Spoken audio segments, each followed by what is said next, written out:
Hi everybody, welcome back to the Claremont Classic Garage. Today we're going to be doing some Underhood stuff on our 76 Dodge pickup. The scope of our work today is as follows. I think the plugs and wires came off the old engine that was in here, the one that blew up, and I'm not sure where they came from. So I bought new plugs, new wires. We're going to install those. We'll get it running, set the timing. We'll get the carburetor set up. When it's warmed up, it idles too slow. The other thing, if you remember from our last video, the amp meter is going like this all the time. So I got a rebuilt alternator and a new voltage regulator. We'll swap those out. I also got at the wreckers, I found a slant 6 truck with maximum cooling, and it had a 26-inch rad and a shroud. The rad was junk. But I managed to get the shroud. So we're going to see if we can fit that shroud onto this radiator. They're both 26-inch rads, although the one that I took the shroud off was the thin rad with the small tank, and this one is a bit old school.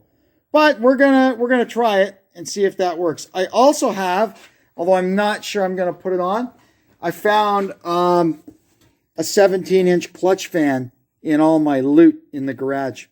Or the shed. I removed the fan to test fit the shroud. It's close but no cigar. So to use this shroud, we have to go with the correct radiator. Here's a rad I found in my collection of stuff. You can see the shroud fits it perfectly. And the only real difference is if it was a factory slant 6 rad, the water inlet would be over here, and it's over here. But we've already proven that we have a hose that works with this configuration. So that's fine. And our 17-inch clutch fan fits in there quite nicely. I think you could probably get an 18-inch in there. I'm not sure. I'm not gonna get too carried away. But that, I'm gonna try and find one from an A body. This one is off a big block. It's from a 66 Imperial. That might be a little more fan than we need for this little thing. So I got the old radiator out of the way. I got a new pair of fan belts for it. I don't think these are too old, but I'll put a new pair on. Another thing I'm gonna do, well, I've got the front of it opened up. You can see there the cracks in the power steering hose. So we've got a new pressure hose and a new return hose. We'll change those. We're going to change our alternator and our voltage regulator and the tune-up parts. So I guess I'll do the hoses first. It was easier to just take the pump off the truck.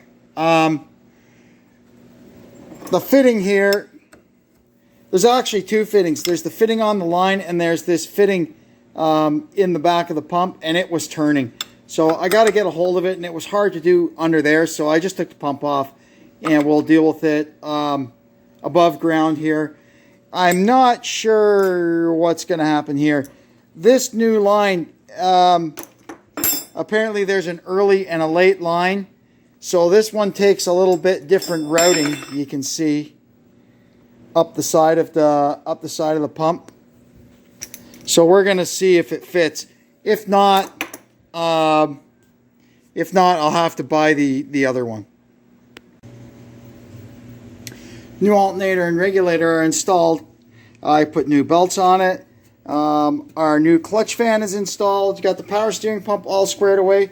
So the newer pressure hose, not a problem. It fit just fine. It just takes a slightly different routing.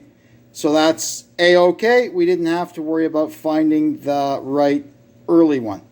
Even though theoretically this chassis is 1986, it should have used the later hose, but it had the earlier one on it. Anyway, it doesn't matter. Yeah, we had a metric pump and a metric box and a metric hose. That's all that matters. These Saginaw stuff you get mixing and matching on these old Dodge trucks. Up till 78, maybe 1979, they were inch or imperial. And basically the easy way to tell is when you take them out. Where's the old one? If you see it takes an O-ring, it's a metric one. If it doesn't take an O-ring, it'll have like an inverted flare. It's the old school.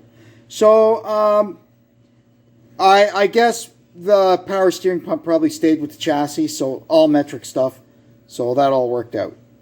Anyway, what we're going to do now is get the fan shroud in and then try and fit the radiator down and see, you know, how our hoses and stuff, see if we have to put new holes in the core support to make it work.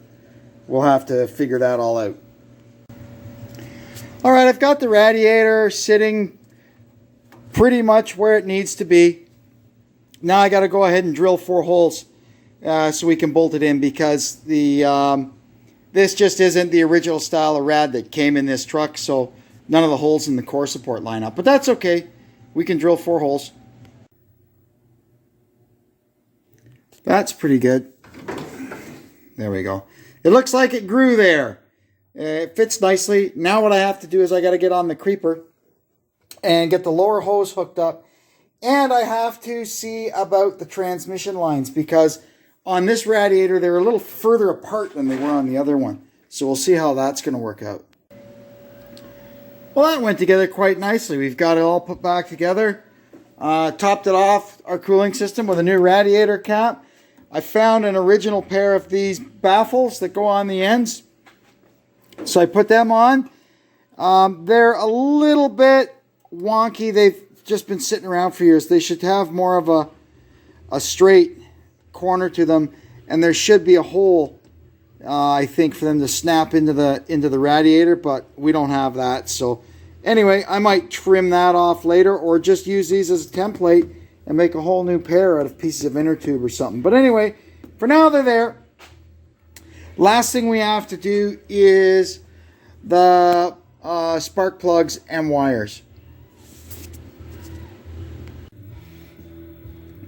The old plugs seemed okay, but we got new ones, so we'll put them in. Alright, so she started right up. That's good. It's dinner time now.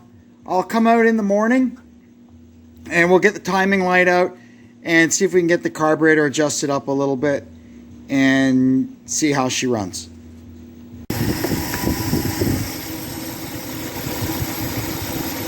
We've got her running now and nicely warmed up. We're going to go ahead and do some adjustments. It's got about 15 inches of vacuum. We can do a little bit better than that, I'm sure. Got our timing light hooked up. We've identified the mark. And we're going to see what we can do here.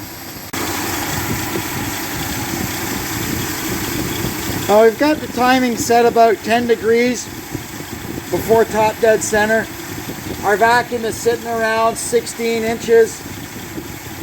So I think we're pretty close. We're going to put the air cleaner back on and take it for a ride and see how it drives.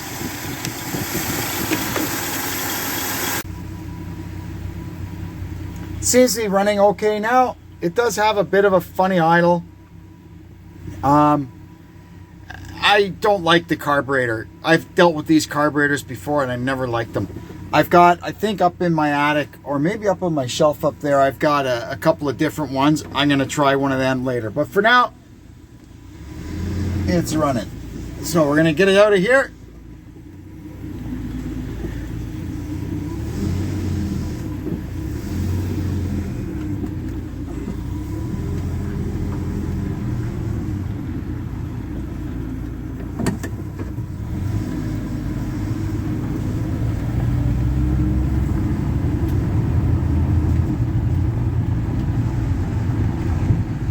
Yeah,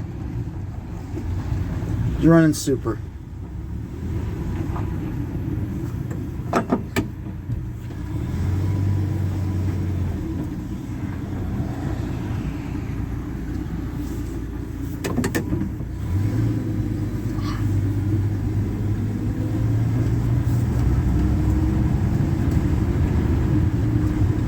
Shift's nice, beautiful.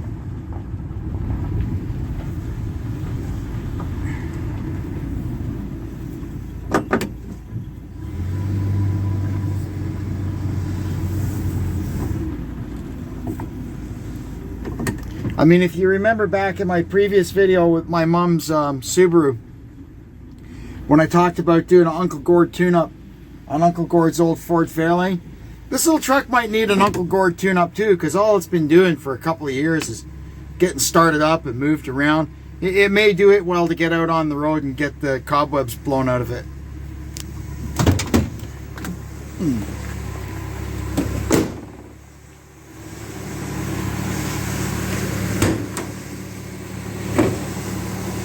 Oh, can't open the hood of my own car. There it is. Oh, yo, you bugger, that stiff bat. Oh. There we go. So there it is in there, purring away. The old 225 slant 6, the leaning tower of power.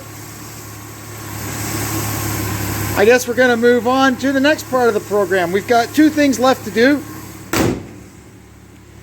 We've got front end work to do, and we've got back end work to do. But right now I've got some Kubota work to do.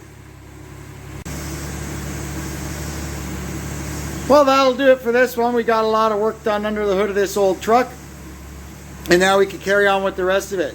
Anyway, thanks for tuning in. I appreciate you supporting my channel by hitting the subscribe button and the like button. Those are the most important things. And you can share, leave a comment. Anyway, thanks again for tuning in, and we'll catch you next time on the Claremont Classic Garage. So long.